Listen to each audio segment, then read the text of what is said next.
Hello friends, welcome you all. आज मैं आपके लिए जो वीडियो लेकर आ रहा हूँ, देखिए बात करने वाले हैं टाटा ग्रुप के एक स्टॉक की।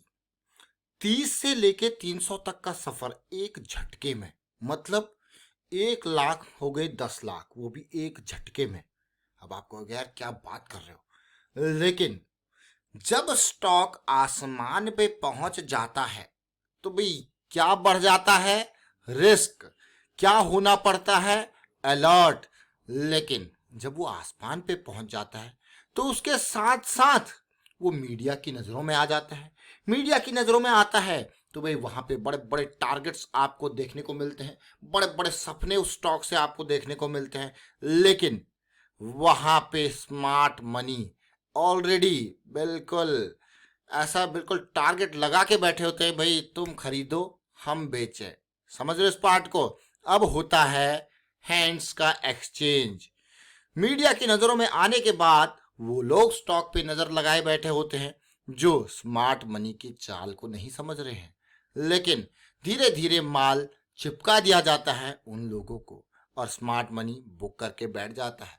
फिर अपने आप को फंसा हुआ महसूस करते हैं वो लोग जो आसमानों पे खरीदते हैं। फिर आसमान से गिरा खजूर पे अटका वाली बात हो जाती है। तो टाटा के स्टॉक के साथ समझेंगे हम इस चीज को। Tata power company, electricity distribution, transmission, produce electricity, ये काम है टाटा पावर का। 66,000 करोड़ का मार्केट कैपिटलाइजेशन हो गया है। प्रॉफिट ग्रोथ, सेल्स ग्रोथ पिछले 2-3 साल में आपको जबरदस्त देखने को मिला। नंबर्स देखिए, ये नंबर्स देखिए, लगातार ग्रोथ। लेकिन ये किस्सा अक्सर बहुत सारे स्टॉक्स के साथ होता है और स्टॉक मार्केट में ये कोई नई बात नहीं है। 2008-2009 के बाद अगर आप देखो स्टॉक ने बिल्कुल, अगर मैं यहाँ पे एक पैरेलल चैनल ड्रॉ कर लूँ, आप कहोगे वाह यार बिल्कुल चैनल में ट्रेड कर रहा था और धमाका हुआ और सीधे पहुंचा आसमान पे।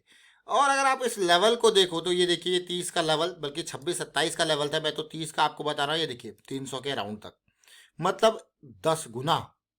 आप कहोगे वाह यार क्या रैली थी, देख रहे हो इस पार्ट को।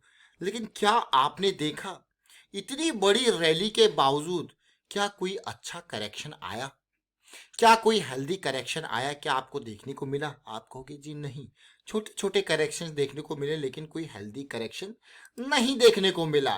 तो अब इतनी बड़ी रैली के बाद अब क्या करेक्शन, कौन से करेक्शंस आप यहाँ पे एक्सपेक्ट कर रहे हो? तो चलिए चलते हैं फिब रिट्रेसमेंट के ऊपर और बिल्कुल बॉटम पॉइंट से ड्रॉ करते हैं, बिल्कुल पीक पॉइंट को, और लाइंस ड्रॉ करेंगे। आप समझना ये 38% के करेक्शन लेवल को आपने ये देखा।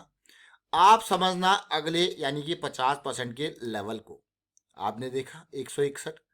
अब आप कहोगे 50% के लेवल को अगर मैं यहां से आपके सामने ड्रॉ करूं तो कहां पे, किस रेंज में ये जा रहा है, देख लीजिए। अब आप ये पूरी रैली जो हुई, क्योंकि कोई बढ़िया करेक्शन देखने को मिला मिला नहीं इतनी बड़ी रैली में।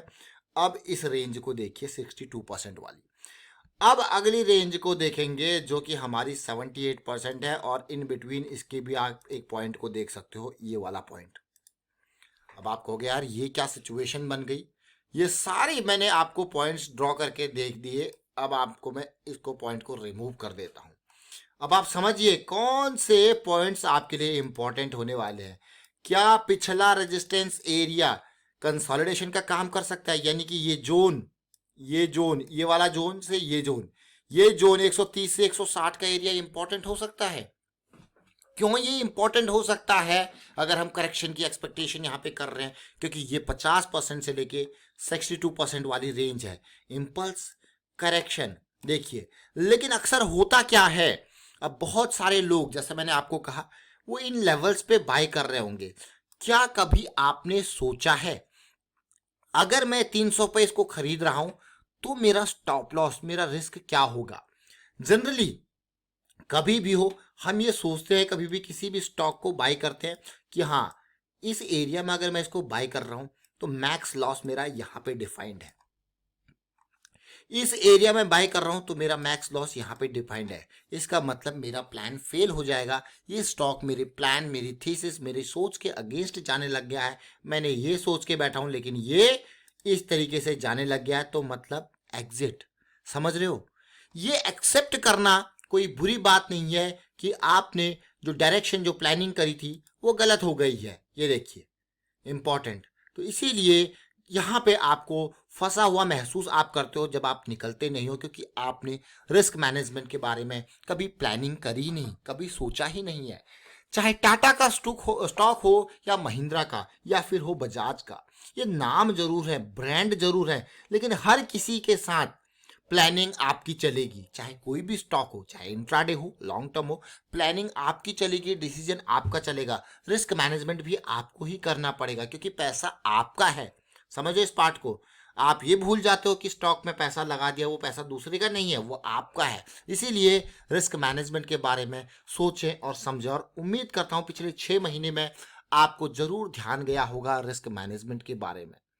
अब आप देखिए ये लेवल क्यों इंपॉर्टेंट हमारे लिए, ये पूरा का पूरा जोन। अब मैं और जोन पे पहुंचने के बाद भी कभी भी हो ये नहीं सोचना, ये जोन देखिए, ये पूरा का पूरा कंसोलिडेशन जोन। अगर आप तसल्ली से देखो इस जोन को, ये जोन कौन सा है? प्रायर कंसोलिडेशन, जहां से प्राइस एकदम भागा था, एकदम रन आउट हुआ था। अब आप देखोगे यहाँ पे, जैसे मैंने आपको कहा ना, ब्रेकआउट खेलने वाले लोग जो ब्रेकआउट का सोचते हैं, ये देखिए ब्रेकआउट के बाद क्या पुल बैक आया? भी कहाँ पुल बैक आया देखिए, बल्कि हम तो नीचे चल जाते रहे। देखिए अब आप कहोगे यार, अब आप खुद बताइए ब्रेकआउट अच्छा है या पुल बैक? आप कहोगे यार पुल बैक अच्छा है, पुल बैक अच्छा है। ब्रेकआउट में तो फॉल्स ब्रेकआउट आपको देखने को मिलेगा। अभी रिसेंटली एक फॉल्स ब्रेकआउट के ऊपर काफ़ी डिटेल्ड वीडियो क्रिएट करी थी JSW स्टील के साथ, उसको भी आप देखिए। आप कहोगे वाह। और कहाँ अब ये लेवल, ये जोन आप देखिए 129, 105, 160 से ये रेंज बहुत इंपॉर्टेंट। लेकिन हमेशा मान लो अभी भी अगर आप इसको 207 पे खरीदो तो एटलीस्ट आपके पास एक टारगेट होना चाहिए रिस्क का, प्रॉफिट का नहीं, बॉटम जाने का, कि भाई ये एरिया मेरा मैक्स लॉस डिफाइन करता है। दिस इज बहुत ही important point. Max loss define ये एरिया, मेरा जो अफोर्डेबल लॉस है, क्योंकि जब तक अफोर्डेबल लॉस आपको पता नहीं होगा तो डेफिनेटली इस तरीके की सिचुएशन आपको देखने को मिलेंगी। 200 SMA से नीचे वीकनेस हमें देखने को मिल रही है, और आप ये क्लियरली देख सकते हो, पिछले फॉल्स ब्रेकआउट को देख सकते हो। अब आपको यार ये तो बहुत ज़बरदस्त ब्रेकआउट हुआ था, लेकिन क्या हुआ? इसी को लिक्विडिटी, देखिए एक टर्म है लिक्विडिटी, हम अक्सर प्राइस एक्शन सीरीज में बार बार बात करते हैं। लिक्विडिटी क्या होता है? लिक्विडिटी मतलब बहुत सारे लोग इस एरिया में घात लगा के बैठे होते हैं। ये मान के चलिए जैसे टाइगर, जैसे बाघ, जैसे शेर अपने शिकार पे घात लगा के बैठा होता ना, तो उसी तरीके से इस एरिया में, इसके ऊपर के एरिया में बहुत सारे सेलर, बिल्कुल प्राइस आएगा और बल्कि वो उस लेवल तक अपने शिकार को पहुंचाते हैं, और उसके बाद बिल्कुल सफाचट, समझो इस पार्ट को। और अक्सर स्मार्ट मनी, जिनके पास रिस्क मैनेजमेंट का प्लानिंग नहीं होता, सोच नहीं होता, वो उसमें ट्रैप हो जाते हैं।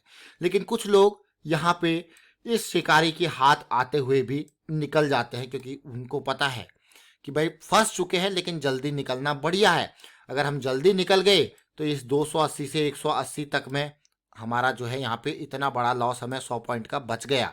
समझो इस पार्ट को। तो इसीलिए सबकी अपनी प्लानिंग होती है, तो हमेशा रिस्क मैनेजमेंट को ध्यान में रखें। और ये स्मार्ट मनी की नज़रों से अब आप देखोगे कंप्लीट रेंज है, और बल्कि रेंज भी ब्रेक हो रही है।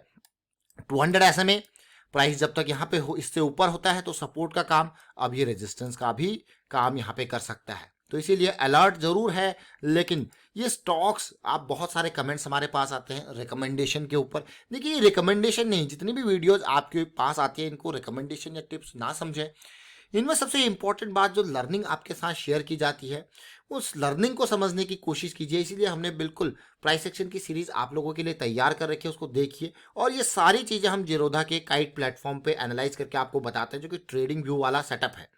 ट्रेडिंग व्यू की यही कॉस्ट आपको काफ़ी महंगी पड़ती है, पर मंथ 3000 4000 की कॉस्टिंग आ जाती है। इससे बढ़िया ये फ्री में अवेलेबल है। वीडियो के डिस्क्रिप्शन में आपको लिंक दिया है, आप क्लिक करके अपना डीमैट अकाउंट ओपन कर सकते हो, और वहाँ पे आप देखिए ये खुद मल्टी टाइम फ्रेम के एनालिसिस कर सकते हो। फिलहाल वाइंड अप करता हूँ इस वीडियो को। आप शेयर कीजिए, लाइक कीजिए, प्राइस एक्शन सीखते रहिए, प्रैक्टिस करते रहिए, and thank you for watching the video.